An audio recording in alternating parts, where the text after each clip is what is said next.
You know, guys, even after 26 years of working in the fitness industry, I've realized that I still love helping people reach their fitness goals. And I especially love helping with exercise form correction. That's what really started my YouTube channel back in 2009 is I put so much focus and emphasis on creating how-to videos for every single exercise in the gym that I was currently working in as a general manager because people would actually come to the gym, sign up, and they couldn't afford a personal trainer. And so I thought, well, if I make how-to videos on all the exercises in the gym, I can just have these people that are signing up go to my YouTube channel and learn how to exercise. Back then, you didn't even know you really could make money with YouTube. I was mainly doing it just to help and be an educator. And here we are now, 16 years later on YouTube, close to 3 million subscribers, over 1,800 videos, and very close to hitting 1 billion views across all of those videos, and I couldn't be happier. But I want to take it a step further. And I have a plan for 2025, and I want to share it with you real quick before we dive into today's compilation, because these compilation videos are also going to be a big part of that plan, and I want to know what you guys think down in the comment section below. First things first, if you guys go to my main channel page, I rearranged the playlist a little bit because I'm going to be focusing a lot on my how-to videos. A lot of my how-to content is from like 2009, 2010, 2011, and it's not so much that the educational part of that has changed, but with those videos, the majority of them are like 1 to 2 minutes long, and although they're right to the point, there are other tips that I can incorporate with those how-to videos to make sure when you guys go to the gym, you know, you're training with perfect form. And there's also things that I can add in there where it's okay to use momentum, do drop sets, and things like that as well. And that's what I've been doing kind of here and there over the last few years. Like if you take a look at this playlist right here, my how-to barbell and dumbbell exercise demonstrations, pretty much all of the thumbnails that look like this and say perfect form, these are the newer versions of the exercises. And I just did one 3 weeks ago for the incline dumbbell fly. If you haven't seen that one yet, make sure you check it out. And I also have body weight demonstrations down here too. So if you want to make sure that you're doing exercises correctly, or you have friends that are just starting to go to the gym and you don't have time to go there and watch everything they do, send them a link to my channel, tell them to subscribe, and make sure they click that notification bell because I'm going to be starting to crank this content out from this point in time moving forward. Now, the other piece to the puzzle, and I'm actually really excited about this, is compilation videos like this one because over the years, I've actually created a lot of series where there's like 6 or 7 videos in that series. And when you're watching YouTube videos on the mobile device, it doesn't always tell you there's a playlist available. And like many of you, when I'm sitting at the computer or maybe I'm doing something around the house like cleaning, I like to listen to long videos so I don't have to worry about finding a new one every 6 or 7 minutes. And these videos are all about 6 to 7 minutes long maximum. So if you're trying to get some tips and you don't have time to be like searching through YouTube all the time, right? You can put on my compilation videos because I'm going to do this for my series. I'm going to do this for like, you know, here's 10 exercises for your chest. Here's 10 exercises for your back. Here's 10 exercises for your quads, right? I'm going to be doing compilation videos for all these different types of categories. So you guys can kind of listen while you're doing other stuff. And if you hear a tip that you want to take to the gym and try out, well, it's right there. And it also goes without saying that even though you're about to watch all 6 of these videos, they're also all available on my website in article form on muscularstrength.com. So make sure you go here and check these out. There's also photos and write-ups that go along with the video at the top here. So without any further ado, the first video we're going to jump into is 67% more chest growth. And I do need to warn you, at this point in my career, I was being very excited and hype in the beginning of my videos, so maybe turn the volume down just a little bit so I don't blow out your eardrums. Sorry in advance, but you guys are going to love this series. So let's jump into the first one. Hey, what's up, guys? I'm Scott from MuscularStrength.com, and today I'm going to teach you a technique to help you maximize your time and gains when it comes to training your chest. Now, personally, I hate wasting time in the gym. I'd rather put all my energy and focus into movements that are going to give me the most reward for my time and energy. So when it comes to training chest, lately, I've been sticking to one exercise for my main compound movement. So I'm still doing other exercises, but for my main, just one. No more flat bench followed by incline bench, just 6 to 8 sets of an incline bench, but it's modified with an incline of only 10 to 20 degrees. Now I say modified because most benches don't have a setting for this degree of incline, so you'll have to modify the bench by taking either a thick 45 pounds bumper plate or 2 regular ones, stack them, and then place the back legs of the bench on top of them. So what makes this so much better, I'm guessing you're all asking right now? Well, let me explain. But before we get started, be sure to click that subscribe button for more amazing content like this, and tap that notification bell. Alright, so first things first. The phrase, if it ain't broke, don't fix it, doesn't really apply here. If what you're doing right now is giving you great chest growth, then by all means, you don't have to change a thing. However, all I'm suggesting is that if you keep an open mind, even if what you're currently doing is working fine, it doesn't necessarily mean it cannot be improved further. Just like the Elite controller on my Xbox. All my friends say the OG controller works just fine, and it does. But being able to reload and switch guns in Black Ops with my pinky finger and my ring finger lets me keep both thumbs on the joysticks. Just saying, it could be better. So what's the problem then with the flat and incline press? Or to be more specific, why switch to just a 10 to 20 degree incline? Well, ever since I can remember, I've started my chest workouts with flat bench and then moved to incline after 3 to 4 sets, never really thinking about what I was trying to achieve. It was just something that we were taught never to question. It was chest day law. We perform a flat press to emphasize spreading the load across the entire chest, and then switch to incline press to emphasize more of the upper chest fibers. However, that's not entirely true. We know that all presses will target the entirety of your chest since all available muscle fibers will contract to move the weight. For example, even if you're incline pressing to try to emphasize more of the upper chest fibers, all the muscle fibers in the entire pectoralis major are still firing. This is because your pecs contract as an entire muscle group and not as isolated muscle fibers.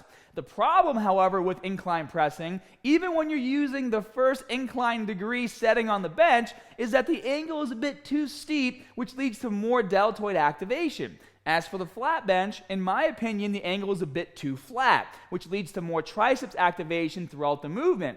And that's because the more decline you go, the more this movement resembles the dip. Also keep in mind, we're talking about chest activation here, not how much weight you can put on the bar. But even if you think about that for a moment, the reason you can bench more flat than incline is because of the reasons we just mentioned. Incline brings more shoulders into the movement, and flat brings in more triceps. So what's the solution? Well, it's easy. First, go ahead and smash that like button, because I work my ass off to make these videos for you on a weekly basis, and as a YouTuber, we're all basically slaves to how many likes our videos get. Then, let's go ahead and split the difference between flat and incline by literally cutting the incline in half by placing a bumper plate under the bench, and as a result, you'll get the best of both worlds.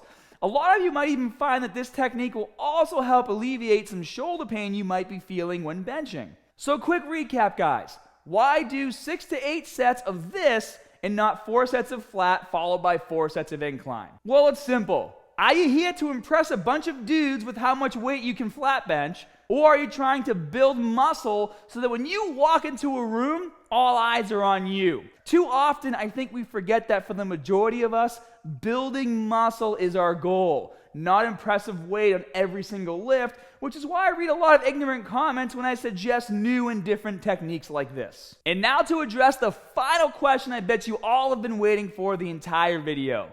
Why a 67% increase in how much chest activation? Well, nowadays you have to use gimmicks to get people who don't know you to click on your videos. So will this technique help you build a bigger chest? Of course it will. I just explained how and why. But can I confirm an exact 67% chance increase? No, but I can guarantee that after a few weeks of training, you will be convinced that it works and you'll come back for more. And as always, More good stuff coming soon. See you guys. You know what's really great about using that form on the bench is that you can pretty much stay there for the majority of your chest workout, right? You're not doing flat, you're not doing incline, you're just hitting that same sweet spot, 7 to 8 sets. What I often like to do is incorporate drop sets as well. And so a drop set is when you say you do like 80-pound dumbbells for 8, immediately drop the weight to 40s, hit those for 8 to 10. That completes one set. So I'll do that. And then right after, if the cable machines are taken, which in my gym, it's usually prime time when I'm training and it's impossible to get to them, I'll just stay there and I'll use that same slight incline for my dumbbell flies as well. And it feels great.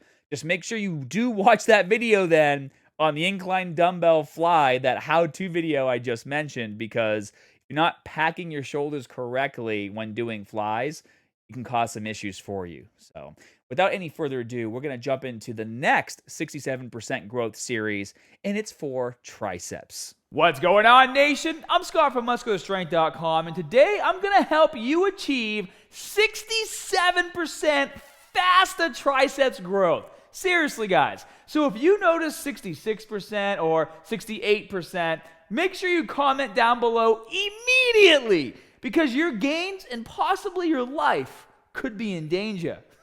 But seriously, guys, if you're new to this series, yes, the title is clickbait, because that's just what people seem to gravitate towards nowadays. So if I can take advantage of you for just 1 second and pull your attention away from all the garbage and confusion on YouTube, I promise that you'll always end up learning something new and beneficial to your training when watching my videos. So let's get started with my 3 best tips for bigger triceps. Tip number 1, you need to isolate your triceps when you train. Now this is a no-brainer, right guys? Of course you knew I was going to talk about isolating the triceps. Otherwise, I would just tell you that flat incline presses are enough. Well, they're not. You will, however, make great gains training with just big compound movements when you're a complete beginner. But if after a year or so your triceps stop growing, or any other muscle group for that matter, you will have to isolate them and force them to grow. That means the newbie gains are now over. And having said that, by isolating your triceps, I do not necessarily mean you have to perform isolation type movements like the triceps kickback or the cable pushdown. You still need to overload your triceps, and picking exercises like a close grip bench press, dips, or power bomb are going to be much more beneficial to you. So if you haven't already, check out my video, The Only 2 Triceps Exercises You Need for Growth, and give that workout routine a shot on your next arm day. Tip number 2, do not flare your elbows. Now this one is important, guys, because it can be applied to all triceps exercises. Let's take the close grip bench press for example. Regardless of your grip width, if you start flaring your elbows out, you're turning the exercise into a standard bench press. The issue here, I think, is that as soon as dudes get on a bench, they get upset if they're not unracking as much weight as possible. It's an ego thing. Guys, it's a close grip bench press. The weight should be less than a standard bench press. The entire range of motion is different, and when close bench pressing, the barbell for the most part stays over your torso as you press the weight up. Also, your elbows should be tucked in against your sides and should be located directly under your wrists. You want to create a smooth pathway for that barbell to travel. But what usually happens is, as soon as fatigue sets in, instead of just racking the weight, we get stubborn and try to push through the reps, which normally is okay if you can maintain proper form. But if you can't keep your elbows tucked in, then what's going to happen? They're going to flare out and you'll stop bench pressing without realizing it. Even on an exercise like a V-bar pushdown, if you stop flaring out your elbows, then that particular exercise immediately turns into a more chest and front delt dominant movement that resembles something more like a bench press. So keep those elbows in tight. Now, before we get to the final tip, if you guys enjoy my no BS approach and right to the point methods of teaching fitness, let me know by tapping that like button and leaving a comment below. And as for the final tip, tip number 3, focus more on overhead movements. Now, I'm not saying the close grip bench press and dips are not enough to build huge triceps, because they're great exercises, but not for everyone and for good reason. Those exercises don't place your triceps in a stretched position, and we can target the long head or the biggest head of the triceps more when your arms are positioned overhead. This is because the long head of your tricep actually crosses two joints, your elbow and your shoulder joints. So the more you raise your arms over your head, the more you're stretching that long head of your triceps, and we know that weighted resistance plus a deep stretch can be a very powerful tool when trying to spark new growth. Now let's recap. Tip number 1, incorporate more isolation type training into your overall program as soon as the newbie gains stop. And also remember to click the link to my triceps workout in the end screens once this video is over. Tip number 2, do not flare your elbows. Keep them pinned to your sides to maximize triceps engagement on every rep on every exercise. And tip number 3, focus more on overhead movements to place emphasis on the long head of the triceps, which is the biggest head and will help your arms look thicker and bigger. And I plan to continue this series, so if you haven't already, make sure you click that subscribe button and also turn on video notifications, because that really helps me out when you guys check out my videos as soon as they're posted. I have also worked really hard to give each and every one of you an opportunity to check out all my muscle building programs on my app, Muscular Strength. It's currently available for iPhone and Android and comes packed with everything you need to reach your goals. So if you haven't downloaded it yet, get it today and try any of my programs for 1 month free with code FREEFITNESS when you sign up. I'll see you guys there. You know, if I could find a perfect photo to sum up the video you guys just watched on triceps, it would be this one right here in the article, right? Like tricep kickbacks, what a dumbbell is kind of useless exercise, right? At least if you're doing it with the cable machine, there's constant tension on the triceps the entire time.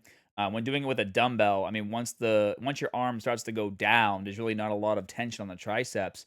And I love tricep pushdowns. I do tricep pushdowns on every single triceps workout, but I do it last, right? I want to make sure that I'm hitting my triceps as hard as I can with as heavy weight as I can. And the only way you're going to do that is with a close grip bench press or a power bomb or something like a skull crusher, right? Skull crusher I have, I think, down here. Yeah, right here. So when you guys are in the gym and you're hitting your triceps, sure, you know, you're hitting them pretty hard if you're doing chest first, right? Your triceps are involved when you're bench pressing.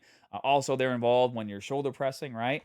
But if you're trying to get tricep specific and you're trying to see growth, you need to hit those muscle groups with as much weight as possible.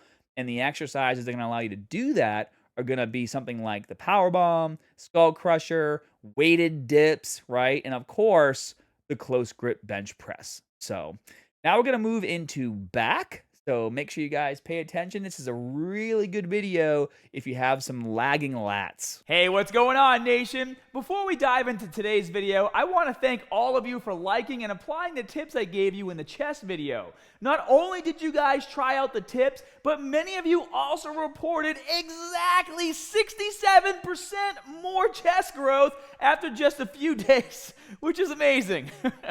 But in all seriousness, a few of you actually did comment that you had already been applying my technique before watching the video, which I was actually very happy and impressed to hear. And for those of you who tried it for the first time, I was pumped to see that you were able to train your chest more efficiently and more effectively as well. The percentage might be complete BS for clickbait and jokes, but the techniques I'm going to teach you in this series will help you train harder and more efficiently, which will lead to more muscle stimulation and growth. So smash that like button if you want to see more. As for today, we're going to utilize some new techniques to help you grow your back. Now, we know that our well-rounded back workout includes both rowing and vertical pulling exercises. In fact, you can easily get away with doing only 2 exercises for your back, such as weighted pull-ups and T-bar rows, which I explain in this video right here.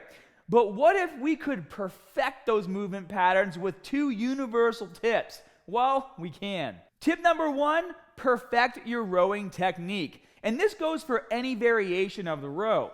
In order to truly activate your back, you need to pay attention to your shoulder blades and lower back during the concentric and eccentric portion of any exercise that you do. If you're not slightly bending forward and protracting your scapula during the eccentric portion of your repetitions, you're missing out on a huge opportunity for strength and muscle growth.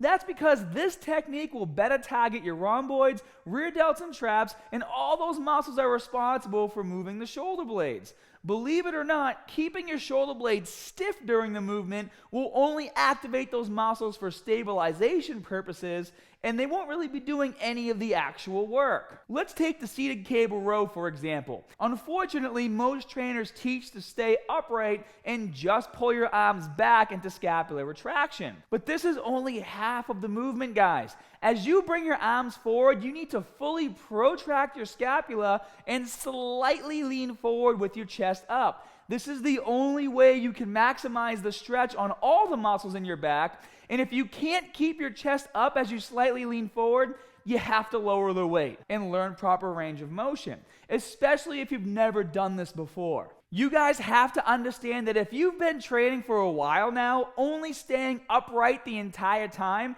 your muscles have only been getting stronger through that range of motion. So as soon as you start to lean forward and protract your scapula, your body's going to freak out a bit until the weaker parts of your back catch up. I also want to quickly showcase this technique when applied to a bent over row, as I'm sure the majority of you will be using this exercise in your back workouts. The seated cable row was just easier to show visually what was going on with my tips.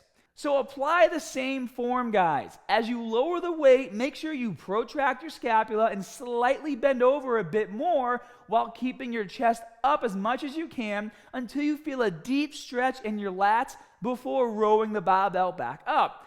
I also recommend taking advantage of a bit of momentum or cheat reps on your last few repetitions of each set so you can really overload your back and focus on a heavy eccentric. And lastly, if your lower back hurts on this, it's for two reasons. Number one, instead of sitting back and letting your legs and hips support the weight of your upper body and the barbell, you're bending over and letting all that weight rest directly on your lower back. And number two could possibly be that you're actually getting really strong and your core is failing before your back muscles, in which now you should probably be wearing a belt to help you stabilize throughout your sets. Now, before we jump into the next technique, I want you all to download my app, Muscular Strength, and become a platinum member. This gives you access to all my programs, my meal tracking app, exclusive content, and above all else, this is your best way to support me so I can provide excellent content on a weekly basis for all of you. And tip number two, perfect your pulling technique. Now that we've mastered rowing, we got to talk about vertical pulling. You see, the problem with vertical pulling for most people is actually pulling vertically. And what I mean by this is that most people tend to lean back and turn the pulling motion into more of a rowing motion. Let's take the lat pull down for example. During this exercise, you need to stay upright during the entire movement and start the exercise with your back completely disengaged. But this is only achieved by fully locking out at the top and letting your scapula rotate up and out, similarly to the dead hang portion at the bottom of a pull-up. Then once in place, engage the weight only with your lats to stop pulling down the bar by pulling your shoulder blades down and back without bending your elbows. It's only when you get to this point that you're ready to start vertically pulling. Now, as a beginner watching more advanced lifters in the gym, you're not going to be able to see this transition because it happens so fast during each rep. So it will be up to you to practice this until it feels natural, and only then are you ready to start pulling more efficiently on all your pulling movements. But don't just practice this on the lat pull down machine, guys. Try hanging from a pull-up bar and practice there as well. Be sure to subscribe and tap that notification bell so YouTube knows you guys actually enjoy my content. And just in case you forgot, smash that like button too, because more likes means more people will see my videos, and that means more gains for everyone. And as always, more good stuff coming soon. You know, I'd say the most important takeaways from the back video would be these things right here. Number one, making sure when you're doing your back workouts, you have at least one vertical pull exercise, like a pull up or a lat pull down, and one horizontal pull, which can be a T-bar row, bent over row, could be a seated cable row, right? Make sure you're pulling in both of those directions. And also make sure you're always feeling the stretch in your back, feeling the stretch in your lats. I would say the number one exercise I notice people not feeling the stretch is actually the lat pull down, right? People have a tendency when they do lat pull downs to kind of like just go like this and go really fast. It's not a race. You're not trying to beat the person next to you on their lat pull down machine and do your reps faster. Feel that stretch at the top of every lat pull down with a dead hang, just the way you would if you were doing a pull up. So, really great tips to improve your back workout. Next up is biceps. What's going on, nation? I'm Scott from MuscularStrength.com, and today is the day that your biceps training will change forever. From here on out, you're going to start making some serious gains. Just how serious? 67% more serious. But all kidding aside, guys, you know the deal. This title is clickbait, but the information provided is top-notch. So sit back, relax, and let me lay down 3 of my best tips to help take your biceps training to the next level and spark more muscle growth. Oh, and for those of you who claim you don't need to isolate your biceps for growth, just shut your mouth and be happy that you're so damn lucky to have been genetically blessed with huge biceps, because the majority of us aren't. Still love you though, so maybe just tune in to the next video instead of this one. Tip number 1 is less volume and more frequency. This tip is probably the most important tip out of the 3. Well, the next 2 are important as well, but this one is key if you're the kind of guy who loves annihilating your biceps with 20 to 30 working sets of biceps exercises. Listen, the only thing you're achieving by taking your biceps past failure, set after set, is impeding your muscle's ability to recover and rebuild. Let me explain. If you destroy your biceps with 5 to 7 different exercises, and then you're sore for 3 to 4 days straight, you end up training your biceps only once a week. Sound familiar? This way of training holds you back because to see fast growth, you need to train the same body parts at least twice a week. Also, think about how this could impact your other pull movements as well. For example, I doubt you'll be able to train your back multiple times a week if your biceps are too sore to train. Or if anything, you won't be able to lift as much weight with your back exercises as you normally do. The key to growth is volume over time, and by time, I don't mean 3 hours in the gym, guys. I mean over the course of the week. If you missed my video, Biceps, the only 2 exercises you need for growth, I'll link to it for you in the end screens, but you can essentially take that workout and apply it to your training twice or even 3 times a week, and you'll see more growth than an 8-hour arm routine. But if you're going to do that workout multiple times a week, I'd make a few adjustments first. Exercise 1 is a standing barbell curl. I'd have you do 5 sets of 6 to 8 reps, resting only about 90 seconds between your sets. And exercise 2 is an incline dumbbell curl. And for this one, you'd be doing 4 sets of 8 to 10 repetitions, only resting about 30 to 60 seconds between sets. I know it's going to be hard, guys, but trust me, this will work. You just have to put the time in, and the explanation is rather simple. Protein synthesis only occurs for 24 to 48 hours after your training sessions. Therefore, if you're only training your biceps once a week, no matter how hard you train them, you're still only going to be able to grow 2 out of the 7 days of the week. So, by training your biceps twice or even 3 times a week, you're going to be growing every minute of every day the entire week. Tip number 2, make every pound count. Now, let me know if this sounds familiar. You constantly see dudes in the gym swinging 70-pound dumbbells around as if they think they're curling with proper form. They might look huge, but they usually fall into one of 2 categories if they do. Number 1, juice heads who will grow no matter what they're doing as long as they eat and train. And the second category is those genetically gifted people I told to shut their mouths in the beginning of the video because they've had big biceps ever since they've started lifting. They've been blessed with amazing biceps genetics. If that doesn't sound like you, certainly not the case for me. Either way, using momentum and cheating, it's okay when performing major compound movements for big, strong muscle groups like chest or back, but can be very dangerous when it comes to smaller muscle groups. Just like when Callum tore his biceps trying to curl 405 pounds with his buddy. It's dangerous, guys. And yes, I know I have a program called Cheat and Recover, but the cheat reps I demonstrate for biceps still allow you to maintain control over what you're doing. In fact, in my program, I even explain that you shouldn't even attempt cheat or momentum reps until after you've made your newbie gains, so about 2 to 3 years of lifting, and only after a good understanding of how to do the exercises properly. So what's the point of this tip? Well, the point is that you need to focus on full range of motion, and that requires using weight that you can handle and curl all the way up to the top, and then fully extend at the bottom and repeat for reps. Keep your core tight, retract your shoulder blades, and keep those elbows in front of your hips the entire set. No half reps, no core to lockout bullshit at the bottom. Fully extend and get the work done.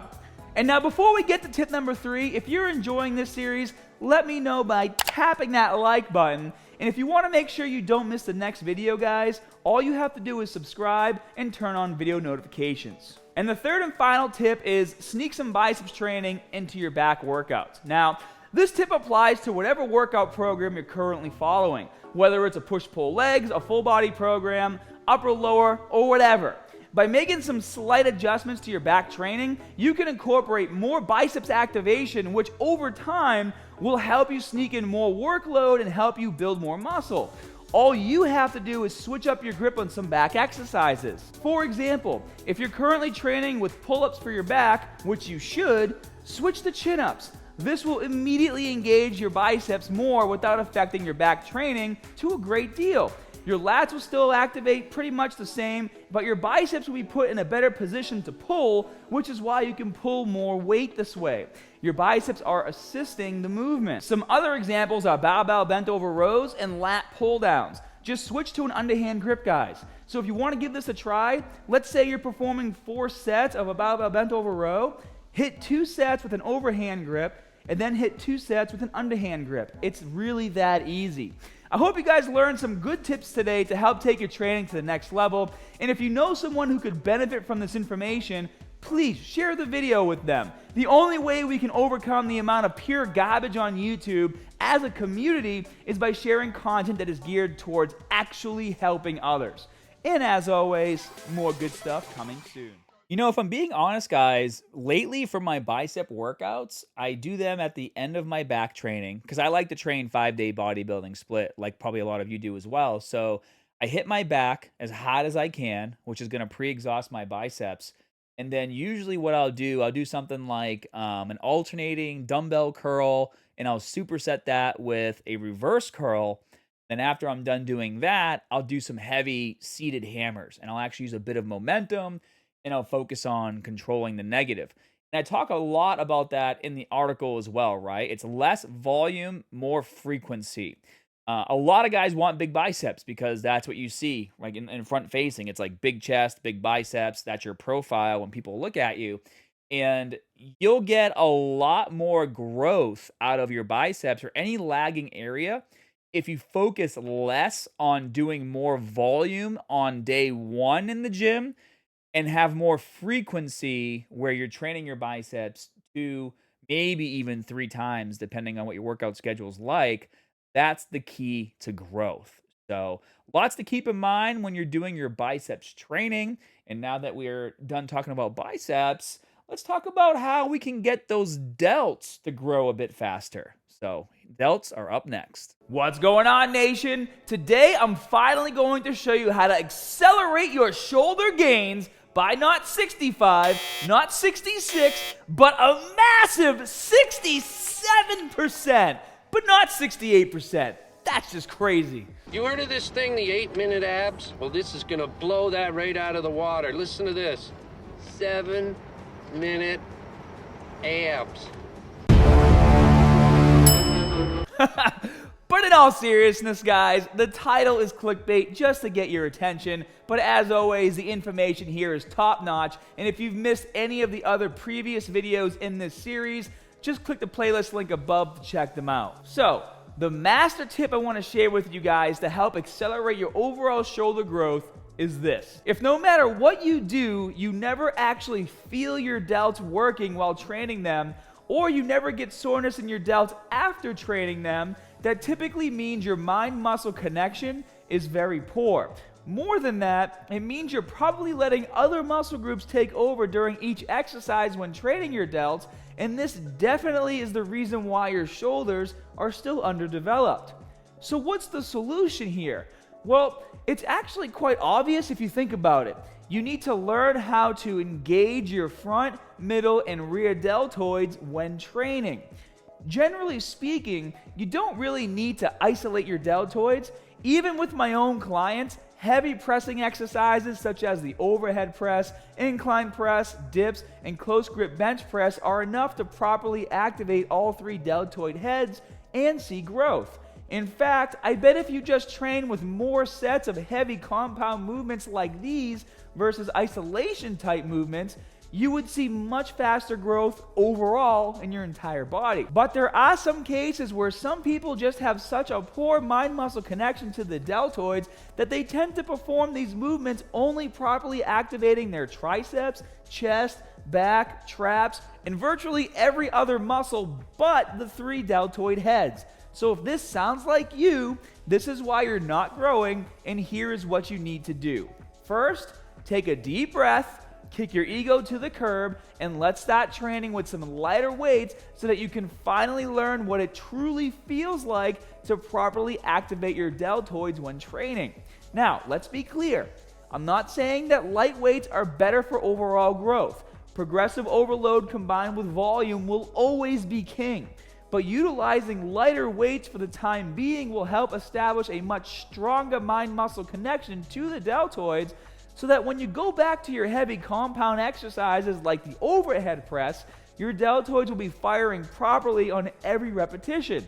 You might even start to notice a sudden increase in how much weight you can lift as well. So grab a pair of 5 or 10 pound dumbbells and let's focus on some front, lateral, and bent over raises. First up will be lateral raises targeting the middle deltoids. Now, it doesn't matter if you're performing straight arm or bent arm raises. The mistake is always the same.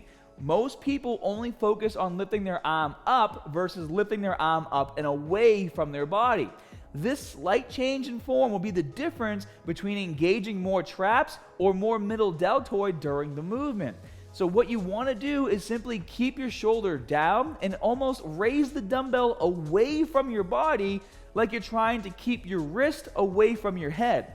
Guys, your traps want to help, so you have to really pay attention and focus on turning them off as much as possible on every repetition. Now, the same thing also applies to the front raise. If you keep your shoulder blades retracted throughout the entire movement, other muscle groups will have a tendency to help out, namely your traps and chest. Traps for the same reasons as we just mentioned, but why the chest? Well, because now you've turned the front raise into sort of a low to high chest fly. Remember, in my how-to barbell bench press video, 3 Golden Rules, I explained how you always activate the muscle group that's in front the most. While with the bench press, we wanted the shoulders to be back and the chest to be in front because this is going to allow us to maximize chest engagement throughout the movement. But this time, we want the exact opposite. We need the chest to be disengaged and the shoulders protracted so that we can actually activate them properly. So again, what you want to do is raise the dumbbell while reaching forward without rounding your back. So protract your shoulders, almost as if you're trying to touch the wall in front of you, or in my case, it would be the camera. A great way to check if you're performing it the right way is to actually do one arm at a time and use your free hand to touch the upper portion of your chest while doing the exercise. If you feel your upper chest working, then you're doing it wrong. And finally, guys, the rear raise, and again, the same principles apply. Now for this, you don't necessarily have to be all the way bent over and parallel to the floor. Just bend over as much as possible, and for the purposes of this exercise, If you have it available, I actually want you to use a bench to rest your head on. This way you can better focus on the rear deltoid on every single repetition. Once more, what you don't want to do is actually retract your shoulder blades and then raise your arm. If you do that, you'll be targeting your traps and rhomboids far more than your rear deltoids. So, to keep the focus on your rear delts, do not retract your scapula, and again, move the dumbbell by extending your arm away from your body. So now that I've given you all this information, how do you apply these drills to your training? Well, before we get started with that, be sure to tap that like button if you're enjoying the video, and let's see if we can break 4,000 likes with this video. The last one in the series has 3,977, so we were close, but I know we can do it. And while you're at it, go back to that video and give it 23 more likes too. All right, guys, so here's what you need to do. Start your shoulder routine with a heavy compound movement, preferably the standing barbell overhead press. Perform 6 sets of 6 reps and then perform the activation drills we just went over. This will allow us to take advantage of your upper body being pre-exhausted, forcing you to focus much harder on each deltoid head during those exercises. And you're going to perform 3 sets of 10 reps for each exercise. So front, middle, and rear, and this will become your next shoulder workout for the next few weeks. The more you do these drills, the more you'll start feeling your deltoids activate on bigger compound lifts, and this will lead to bigger and stronger shoulders over time. So quick recap, your next shoulder workout. Exercise 1, standing barbell overhead press, 6 sets, 6 reps. And if you guys have to do them seated with dumbbells, that's okay too, but I prefer the standing barbell. And then you're only going to rest about 60 to 90 seconds in between those sets. Exercise 2 is going to be a side dumbbell raise, 3 sets, 10 reps. Exercise 3, front dumbbell raise, 3 sets, 10 reps. And then for exercise 4, you're going to do a rear dumbbell raise, 3 sets, 10 reps. And there's no rest periods for the raises because you're actually going to be alternating your arms. So while one arm is working, the other arm is resting. I really enjoy sharing these quick tips with you guys, and if you want to make sure you don't miss the next video in this series, make sure your notification settings are set to all and not occasional in your subscription manager. I'll drop the link below so you can check in my pinned comment. Also, my free program, Guaranteed Gains, is pretty much ready, and I will be sending out an early release this week to my email list, so most likely Thursday or Friday. So if you would like to check it out, go to muscularstrength.com, and when the email box pops up, stick it in there. Just be gentle. As always, more good stuff coming soon. Just out of curiosity, I would love to know how many of you had light bulbs go off when in the video I talked about how when you do like a lateral raise or even a front raise, you want to lift the weight kind of like out and away from your body, right? Because you pack your shoulders on so many exercises to protect them, when it comes to doing some of these exercises where you really want to target, your delts, whether it's your front, middle, or your rear, you want to pull your arm out and away from your body to maximize activation. And so if you've never tried that before, try it in the gym today and come back here and let me know how you felt. And so guys, the last video that's in this compilation is going to be on how to train your traps for 67% more growth. And again, if you like these compilation videos and you feel like it's a really easy way to get a lot of tips without having to really search and sift through an entire catalog, hit that like button and I'll keep making them. What's going on, nation? We are back with the 67% growth series, and today we're going to focus on traps. And if you're new to the series, yes, the title is clickbait. Just a bit of fun to get your attention. But the tips are legit, and I suggest you check out the entire playlist for this series, especially the chest tips. I still get messages from you guys daily about how much my modified bench technique has helped you start to see more chest growth, especially after months of being stuck in a muscle building plateau. So with that in mind, let's talk about how you can finally finally get your traps to start growing, because the tips I'm about to share with you have actually helped me tremendously as well. But before we get started, if you're in need of a new muscle building or fat loss routine, you can try any of my 12-week programs for 7 days free with code MS7 when you join as a platinum member of muscularstrength.com. To be honest, if you're watching this video, it's most likely because you've hit a muscle building plateau, and if that's the case, you should definitely try my Cheat and Recover program. There's nothing else like it online, and it revolves around two simple principles for growth: overload and volume. So check it out and be sure to download the Muscular Strength app so you can access the full program in the gym directly from your phone. All right, let's start with the obvious. To get your traps to grow, you need to train your traps, right? So what I want you to do, regardless of whether or not you decide to adopt the advice I'm going to share with you here, is simply double or triple the frequency of your current trap training. This means that if you think you have a solid routine already for traps, just do it 2 to 3 times a week and you will start to see more growth. But now let's flip the equation. Maybe you're already training your traps multiple times a week, but you're not seeing any growth or progress. Well, that means that your exercise selection is bad, or you're not overloading enough, or both. No matter what exercise you decide to perform, well, unless it's rack pulls, there needs to be some kind of scapular elevation, because that's what your traps do. They shrug your shoulders. However, the position of your scapula, your shoulders, and your arms can make a world of a difference when trying to stimulate the traps in different ways. A lot of people I see will do various exercises for traps, but the movement patterns are all the same.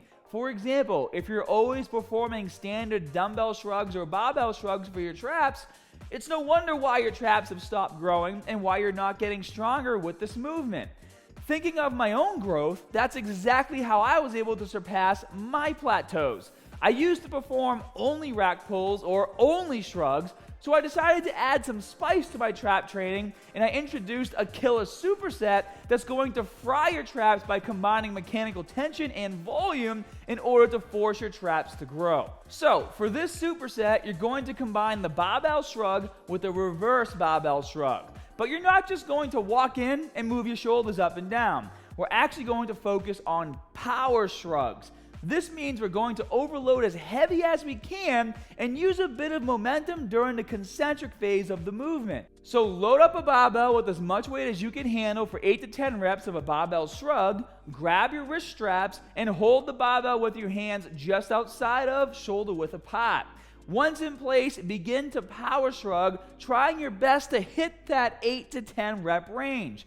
Do your best to keep your shoulders neutral, but it's okay if some slight protraction of the shoulders occurs. Just make sure that you're not fully protracted, because if that's the case, it can cause some serious shoulder impingement, and that can lead to a very serious injury over time. As soon as you complete your reps, you're going to turn around and grab the barbell with your hands facing your body. Now, this is very important. Like I said in the beginning, it's the slight variations that are going to help you activate your traps in different ways. If your palms are facing away from your body, it's basically still the same movement pattern as the shrugs you just performed, as your shoulders will be neutral or still slightly pronated. But believe it or not, with your palms facing your body, this is going to force you to have to retract your shoulder blades more, and as the weight is moving up and down, you're going to feel the stress of the weight more through your dorsal plane versus your ventral plane, like you did with the front shrugs. Now, as an added tip, to help keep your shoulders retracted and in the right position for both variations of the power shrugs, do your best to keep your chest up, your core tight, and then flex your glutes. Most people avoid behind the back shrugs because the barbell bounces off their butt. If you flex your glutes, this will move your hips forward just enough so the barbell clears your glutes on the way up. As for sets and reps, here's what I recommend for your next traps workout. Start with a heavy trap exercise that enables you to overload with a lot of weight. This can be a rack pull, a trap bar deadlift, or even farmer's walks. But personally, I would go with the rack pull. Then as soon as you complete 4 sets of 5 to 6 reps of the rack pull, go ahead and perform 5 rounds of the power shrug superset, completing 8 to 10 reps for each exercise and resting 60 to 90 seconds between sets. Now, as for which workout you incorporate this routine into, it makes the most sense to have it on an upper body day and on a lower body day if training multiple times a week. If you want, you guys can post your current training split in my forums, and the community and I can help you map out your training schedule to ensure you're maximizing your trap gains and not impeding the other muscle groups you're trying to work on. And if you guys enjoyed today's tip, please be sure to tap that like button, as it really helps me out. And I already have the next episode of Insta Garbage ready. So if you want to see it, y'all better get them likes to over 4,000. And to ensure you don't miss it, make sure your notification settings are changed from occasional to all. And as always, more good stuff coming soon. You guys want to know what's crazy and something that I'm kind of laughing at right now, because, you know, there's just so many ways to work out, and there's so many ways, you know, to do exercises with supersets and things like that. And rewatching this video where I talk about, you know, doing a superset with power shrugs, where you're doing it from the front and then turning around and doing it from the back, kind of like just a light bulb went off in my own head, because I've been hitting shoulders pretty heavy at the gym, and I've been doing, you know, power shrugs in the front, and I haven't been turning around and then doing them reverse like this. So I'm gonna take my own advice, and I'm gonna add this superset to my shoulder workout or my trap workout to hit my traps a bit harder. So see, even the teacher can teach himself something, you know, as time goes on. But that's it for my first compilation video. Again, guys, my plan for 2025 is to really focus on education and giving you guys the tips and tricks you need to reach your goals. And so I'm so thankful to each and every single one of you for supporting this channel over the years. I wouldn't be here without you. If you can go down there and click that like button and subscribe, click that notification bell, all that stuff really helps out the channel. And I'll do my best to give you guys what you need to go to the gym and reach your goals. And as always, more good stuff coming soon. See you guys.